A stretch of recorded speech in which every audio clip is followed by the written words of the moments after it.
சாப்பிட்டு எடுத்துக்கலாம். இப்போ சேர்ந்து என்னங்க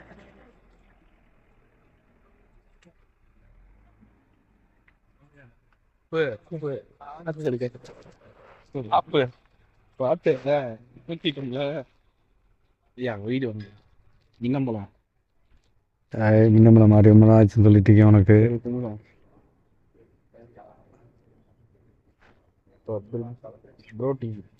வேணே வேணாம்.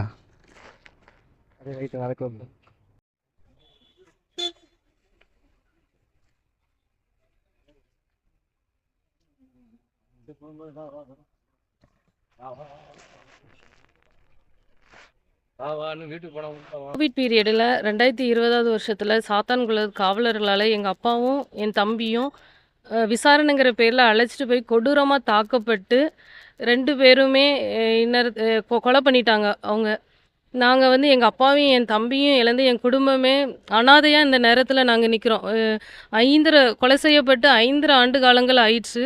எங்களுக்கு நீதிக்காக நாங்கள் இன்னைக்கு வர நீதிமன்றத்தின் வாசலில் நாங்கள் குடும்பமாக காத்துக்கிட்டு இருக்கோம். எங்களுக்கு வாசலை அலைஞ்சிக்கிட்டு எங்களுக்கான நீதிக்காக அலைஞ்சு எங்களுக்கு இது நீதி விரைவாக கிடைக்கும்னு சொல்லி நம்பிக்கையில் நாங்கள் அலைஞ்சிட்டு இருக்கிறோம். இன்றைக்கி பார்த்திங்கன்னா வழக்கானது கடைசி கட்டத்துக்கு இப்பொழுது வந்துட்டு எல்லா சாட்சிகளும் விசாரணை முடிஞ்சிட்டு சிபிஐயும் அவங்களுடைய ஆவணங்கள் எல்லாத்தையும் கோர்ட்டில் சப்மிட் பண்ணிட்டாங்க. இன்றைக்கி நடந்த ட்ரையலில் வந்து நீதிபதி அவர்கள் வந்து குற்றம் சாட்டப்பட்ட காவலர்களிடத்தில் வந்து கேள்வி எழுப்புனாங்க. அதுக்கு குற்றம் சாட்டப்பட்ட காவலர்கள் வந்து மறுப்பு தெரிவித்து இன்றைக்கி மறுப்பு தெரிவிச்சிருக்கிறாங்க. இதே நீதிமன்றத்தில் முறையான நீதிபதிகள் நியமிக்கப்பட்டு இருந்திருந்தால் இந்த நேரத்தில் எங்களுக்கான நீதி வழங்கப்பட்டிருக்கணும். 5 ஆண்டு காலங்கள் நாங்கள் இதற்காக அலைகிறோம். எங்களுக்கான நீதி இன்னும் ஒரு 3 மாத காலங்கத்தில் எங்களுக்கு நீதிமன்றத்தில் கிடைக்கும்னு சொல்லி நாங்கள் நீதிமன்றத்தை தான் நம்பியிருக்கோம். வேறு எந்த ஒரு நம்பிக்கையுமே எங்களுக்கு இல்லை. நீதிமன்றத்தை தான் நம்பி இருக்கிறோம். இன்னொரு 3 மாதத்தில் எங்களுக்கான நீதியை வழங்கணும்னு கேட்டுக்கொள்கிறோம். அது ஏன்னா ரொம்ப மனவேதனை. எங்கள் அப்பாவையும் என் தம்பியும் இழந்து ஒரு ஒரு ஒரு நல்ல ஒரு விஷயங்களோ எந்த ஒரு இதுக்கும் எங்களால் போக முடியாத அளவுக்கு மிகுந்த மனவேதனையோடு இருக்கிறோம். அது மட்டும் இல்லாமல் இப்போ A1 குற்றச்சாட்டப்பட்ட A1 ஸ்ரீதருக்கு வந்து சுப்ரீம் கோர்ட்டில் ஜாமீன் வெளியே போய் மருத்துவம் செஞ்சுக்கலான்னு சொல்லி ஜாமீன் வழங்கப்பட்டிருக்கதா நாங்கள் கேள்விப்பட்டோம்.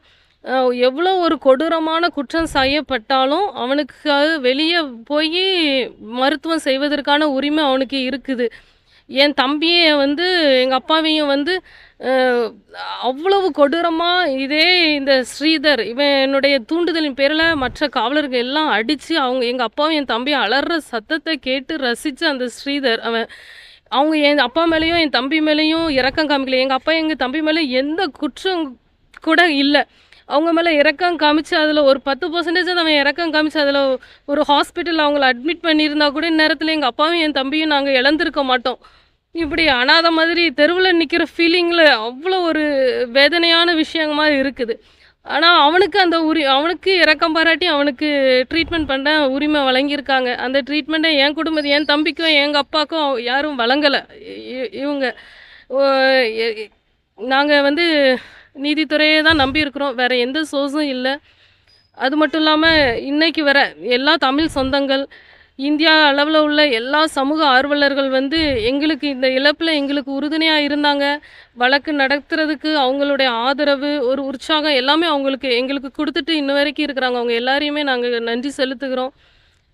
நீதி கிடைக்கும் இந்த வருடத்திலேயாவது. ஏன்னா இன்னும் 5 மாதம் தான், ஜூன் வந்துடும். 6 வருட காலங்கள் முடிஞ்சிரும். இன்னும் எங்களுக்கு விரைவாக நீதி வழங்கணும்னு சொல்லி நீதிமன்றத்தையும் கேட்டுக்கிறோம். இந்த வழக்கில் சிபிஐயோட விசாரணையை வந்து உங்களுக்கு எப்படி திருப்திகரமாக அளிக்கிறீங்க மாதிரிக்கா இல்லை எப்படி பார்க்குறீங்க? இல்லை, திருப்திகரமாக தான் இருக்குது. ஏதோ நீதிமன்றத்தில் முறையாக நீதிபதி நியமிக்கப்படாததுனால லேட் ஆயிடுச்சு. 5 ஆண்டுகள் ஆயிடுச்சு. அது மட்டும் இல்லாமல் நீங்கள் A1 ஸ்ரீதர் பார்த்தீங்கன்னா இடையில நான் அப்ரூவராக மாறுறேன், அவன் வந்து வக்கீல் அவனே அவனுக்காக வாதாடுற அப்படிப்பட்ட காரியங்கள்னால இது டிலே ஆகிக்கிட்டே வந்து 5 ஆண்டு காலங்கள் ஆயிடுச்சு. இப்போ கூட ஹைகோர்ட்டில் 3 மாதத்துக்குள்ளே முடிக்கணும், மார்ச்சுக்குள்ளே முடிக்கணும்னு சொல்லி டைரக்ஷன் கொடுத்துருக்காங்க. நாங்கள் அதுக்காக அதை எதிர்பார்த்து கொண்டு காத்திருக்கிறோம். திருப்தியாக இருக்குது. சிபிஐ விசாரணைக்கு திருப்தியாக தான் இருக்குது. ஆனால் கொஞ்சம் விரைவாக எங்களுக்கு முடிச்சு கொடுக்கணுன்ட்டு நாங்கள் கேட்குறோம்.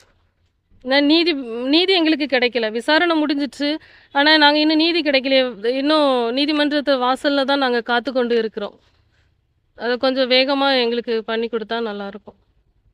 இந்த கேஸுக்கு வர்றப்ப அந்த காவல்துறையோட நடவடிக்கை உங்களுக்கு எப்படி இருக்கு? இப்போ நீங்கள் வாரீங்க போறீங்க, இப்போ கோர்ட்டுக்கே வாரீங்க, இப்போ மற்ற காவல்துறையோட நடவடிக்கை உங்களுக்கு இது மாதிரி இருக்கும்?